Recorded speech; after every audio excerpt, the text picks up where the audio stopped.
किसी गांव में रूबी नाम की लड़की अपनी माँ सुरेखा के साथ रहती थी। सुरेखा बहुत गरीब थी और एक दवा कंपनी में काम करके अपना घर चलाती थी।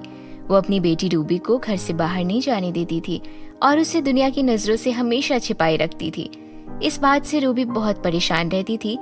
वो हमेशा अपनी माँ से इसका कारण पूछा करती थी, पर सुरेखा हमेशा कुछ न कुछ कहकर टाल देती थी।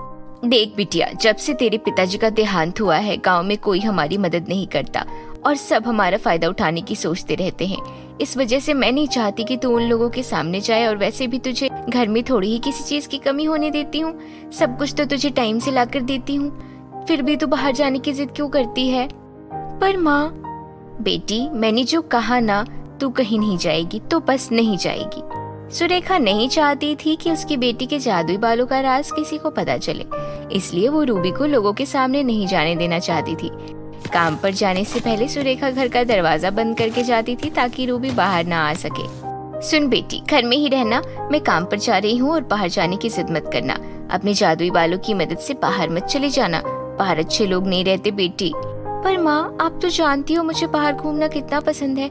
मैं तो चाहती हूँ कि एक बार गांव की पहाड़ियाँ देख लूँ, और पहाड़ियों के पास कितनी सुंदर नदी बहती है। मेरा तो उन्हें देखने का बड़ा मन करता है। और हमारे गांव में बहुत सारे पंछी भी तो हैं। माँ, मुझे उन पंछियों की आवाज सुननी है। कितना मजा आता होगा ना जब सुबह सुबह सारे पंछी इकट्ठे होकर आसमान की सैर करते होंगे। माँ, मेरा तो मन करता है मैं हर रोज उन्हें देखने जाऊँ, इसलिए मुझे जाने दो ना माँ। नहीं मेरी बेटी, मैं तुम्हें बाहर जाने नहीं दे सकती। ये मेरी मजबूरी है। मैं जानती हूँ कि तुम्हें भी बाकी बच्चों की तरह घूमने का मन करता है, पर मैं तुम्हें जाने नहीं दे सकती, लेकिन अपने साथ ले जा सकती हूँ। तुम एक काम करो बेटी, शाम को तैयार रहना। जब मैं काम से वापस आ जाऊंगी तो तुम्हें घुमाने ले चलूंगी, और उस समय तक सारे गांव वाले भी सो जाएंगे और किसी की नजर तुम पर नहीं पड़ेगी। इससे तुम बाहर भी घूम लोगी और किसी को तुम्हारी जादुई बालों के बारे में पता भी नहीं चलेगा। क्या सच में माँ? हाँ बेटी, अब मैं काम पर जाती हूँ, नहीं तो देर से पहुँचूंगी और मालिक मेरी तनख्वाह काट लेगा। अच्छा, तो अब मैं जाती हूँ, तुम अपना ख्याल रखना और शाम को मुझे तैयार मिलना। ठीक है माँ। सुरेखा अपने काम पर चली जाती है और मन लगाकर काम करने लगती है, और रूबी घर में रहकर शाम होने का इंतजार करती है और बार बार घड़ी देखती रहती है। और शाम होने पर सुरेखा काम से घर आ जाती है। तभी रूबी अपनी माँ से कहती है, माँ आप आ गई? मैं तो कब से आपका ही इंतजार कर रही थी। पता है माँ, आज मैं बहुत खुश हूँ। मुझे तो याद भी नहीं कि मैं पिछली बार घर से बाहर कब निकली थी। आज तो मैं खुशी से कहीं पागल ही ना हो जाऊँ। माँ, आप कुछ बोल क्यों नहीं रही? देखो ना माँ, मैं कब से तैयार होकर बैठी हूँ और आपका ही इंतजार कर रही थी, लेकिन अब आप आ गई हो तो चुपचाप खड़ी हो। क्या हम घूमने नहीं जा रहे माँ? हाँ बेटी, आज मेरे सिर में बहुत दर्द हो रहा है और मैं बहुत थकी हुई हूँ। आज ही कई सारे ऑर्डर आ गए थे, इसलिए काम भी ज्यादा हो गया था। अब मुझ में हिम्मत नहीं है कहीं जाने की। अब मैं तुझे किसी और दिन बाहर ले जाऊंगी। ठीक है माँ, कोई बात नहीं, तुम आराम करो। मैं अभी अपनी जादुई बालों से तुम्हारा सिर दर्द बंद कर देती हूँ। सुरेखा आराम करने लगती है तो रूबी अपने जादुई बालों को लंबा कर लेती है और फिर बालों से अपनी माँ के सिर की मालिश करने लगती है। और देखते ही देखते सुरेखा के सिर का दर्द बिल्कुल बंद हो जाता है और वो गहरी नींद में सो जाती है। धीरे धीरे ऐसे ही दिन बीतने लगते हैं। सुरेखा काम पर चली जाती है और रूबी घर में अकेली होती थी। वो अपने बालों की मदद से पहले तो घर में सारी साफ सफाई करती, उसके लंबे घने बाल और लंबे हो जाते और झट से बर्तन साफ कर देते और घर में झाड़ू भी लगा देते। एक दिन की बात है, रूबी घर का सारा काम खत्म करने के बाद मन ही मन सोचती है, माँ मुझे कभी बाहर की दुनिया नहीं देखने देती। मेरा इस घर में दम घुटने लगा है। मेरी उम्र के सारे बच्चे बाहर जाकर खेलते होंगे, उनके मम्मी पापा उन्हें कभी नहीं रोकते हैं, पर माँ मुझे कभी नहीं कहीं नहीं जाने देती। मैं भी चाहती हूँ कि मेरे भी दोस्त बने और मैं भी उनसे बात कर सकूँ, उनके साथ रोज बाहर खेलने जाऊँ, पर माँ तो मुझे घर से बाहर नहीं निकलने देती। एक काम करती हूँ, आज मैं बाहर जाकर थोड़ा घूम आती हूँ और जब तक माँ वापस आएंगी तब तक मैं भी घर वापस आ जाऊंगी और माँ को कुछ पता भी नहीं चलेगा और मैं बाहर मजे से घूम भी लूंगी। ये सोचकर रूबी अपने जादुई बालों को लंबा कर देती है और उन्हें एक रस्सी जैसा बना देती है और अपने जादुई बालों की मदद से वो खिड़की की जाली खोलकर बाहर निकल जाती है। रूबी जैसे ही बाहर पहला कदम रखती है तभी उसकी माँ सुरेखा वहाँ आ जाती है। ये देखकर सुरेखा गुस्से से लाल हो जाती है और रूबी का हाथ पकड़कर उसे जबरदस्ती घर के अंदर ले जाती है और डांटने लगती है। रूबी, मैंने तुझे बाहर जाने के लिए मना किया था ना, फिर तू बाहर क्या कर रही थी? पर माँ क्या हो जाएगा जो मैं बाहर घूमने चली जाऊंगी तो? आप हमेशा मुझे बाहर जाने से रोकती रहती हो। मैंने कितनी बार कहा है माँ, घर के अंदर मेरा दम घुटता है। और कौन सा पहाड़ टूट जाएगा जो एक दिन मैं बाहर घूमने चली भी गई तो? आऊंगी तो घर वापस ही ना, फिर क्यों ना मुझे अब बाहर जाने देती हैं। मैंने आपसे कहा तो है मैं कभी किसी को अपने जादुई बालों के बारे में नहीं बताऊंगी। क्या आपको मेरे ऊपर भरोसा नहीं है माँ? क्या ऐसी बात है माँ? अगर कोई बात है तो आप मुझे बताओ। आज मैं सच जानना चाहती हूँ माँ, और आज मैं ये जानकर रहूंगी। ठीक है, तुझे सब जानना है ना, तो सुन। हमारे पूर्वजों ने किसी जमाने में ऋषि मुनियों की बहुत सेवा की थी, इसीलिए उन्हें वरदान मिला था कि हमारे परिवार में पैदा होने वाली हर बेटी के बाल जादुई होंगे। और इसी वरदान की वजह से तेरे बाल भी कोई मामूली बाल नहीं है, बल्कि जादुई हैं। हम चाहे तो तेरे बालों के जादू से रातों रात अमीर भी हो सकते हैं, पर इनका इस्तेमाल गरीबों की मदद करने के लिए करना है, अपने ऐशो आराम के लिए नहीं। ऐसा ऋषि मुनियों ने हमारे पूर्वजों को बताया था।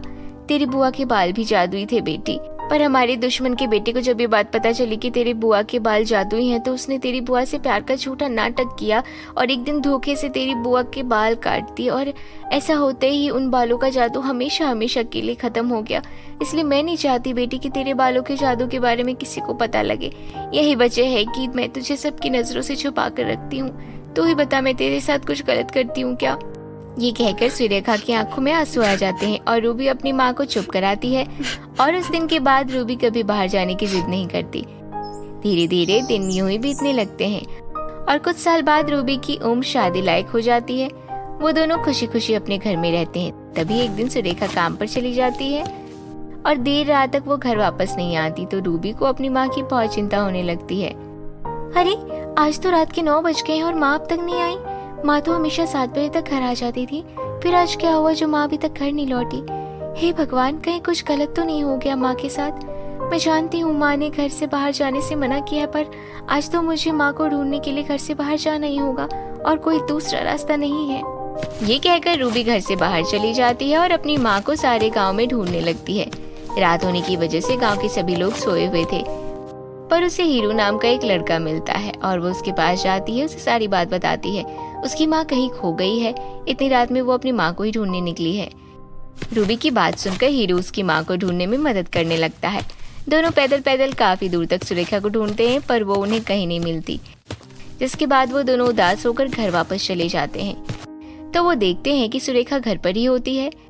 रूबी को देखकर वो उसके गले लग जाती है। रूबी, तू कहाँ चली गई थी मेरी बच्ची? मेरा रो रो कर बुरा हाल था। माँ, मैं आपको ढूंढने के लिए गई थी। आप रात के 9 बजे तक घर नहीं आई तो मैं बहुत डर गई थी माँ, इसलिए आपको ढूंढने के लिए निकल गई। अच्छा मेरी बच्ची, अब मैं आ गई हूँ तो उदास मत हो। आज गोदाम में ज्यादा काम आ गया था, इसलिए मैं आने में लेट हो गई, पर अब तू चिंता मत कर। चल कर आराम कर ले मेरी बच्ची। रूबी, तेरे साथ ये लड़का कौन है? माँ, इनका नाम हीरू है। मैं गाँव की रात के अंधेरे में तुम्हें अकेले ढूंढ रही थी, तो हीरू ने तुम्हें ढूंढने में मेरी मदद की। हीरू बहुत अच्छा लड़का है। तुम्हारा बहुत धन्यवाद हीरू। इसी गांव में हमारी मदद करने वाला कोई नहीं है। तुमने मुझे ढूंढने में मेरी बेटी की मदद की, मैं तुमसे बहुत खुश हूँ। अपनी तारीफ सुनकर हीरू खुश होता है और अपने घर चला जाता है।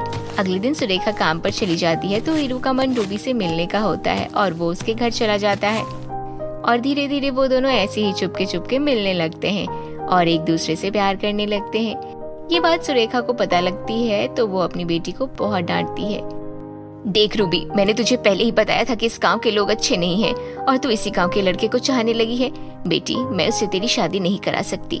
उसे जिस दिन तेरे जादुई बालों का पता चल गया, उस दिन वो तेरे साथ भी वैसा ही करेगा जैसा किसी जमाने में तेरी बुआ के साथ हुआ था। इसलिए मेरी बात मान बेटी, तू उससे भूल जा। माँ, इस दुनिया में हर इंसान एक जैसा नहीं होता। जरूरी नहीं कि बुआ को अच्छा लड़का मिला हो और मुझे भी बुरा ही लड़का मिलेगा। दुनिया में सभी तरह के लोग होते हैं, अच्छे भी और बुरे भी। कभी कभी हम बुरे इंसान की बुराइयां देखकर अच्छे इंसान को भी बुरा समझ बैठते हैं और इस चक्कर में हम उससे हमेशा के लिए दूर हो जाते हैं। माँ, आपको मेरे ऊपर भरोसा है ना? तो मेरी बात ध्यान से सुनो। मैं धीरू को बहुत अच्छे से जानती हूँ। वो बहुत अच्छा लड़का है। और हाँ माँ, उसे मेरे जादुई बालों के बारे में पहले से ही पता है, लेकिन ये बात जानने के बाद भी कभी उसके मन में लालच नहीं आया। मुझे पता है उसकी नीयत एकदम साफ है। मुझे उस पर पूरा भरोसा है माँ। रूबी की बात सुनकर सुरेखा भी शादी के लिए हाँ कर देती है और बड़े धूमधाम से दोनों की शादी करा देती है। और शादी के बाद धीरू और रूबी खुशी खुशी रहने लगते हैं और सभी गांव वालों को रूबी के जादुई बालों के बारे में पता चल जाता है और रूबी अपने जादुई बालों से गरीब और बेसहारा लोगों की खूब मदद करने लगती है। गांव के लोग भी उसे खूब प्यार करने लगते हैं।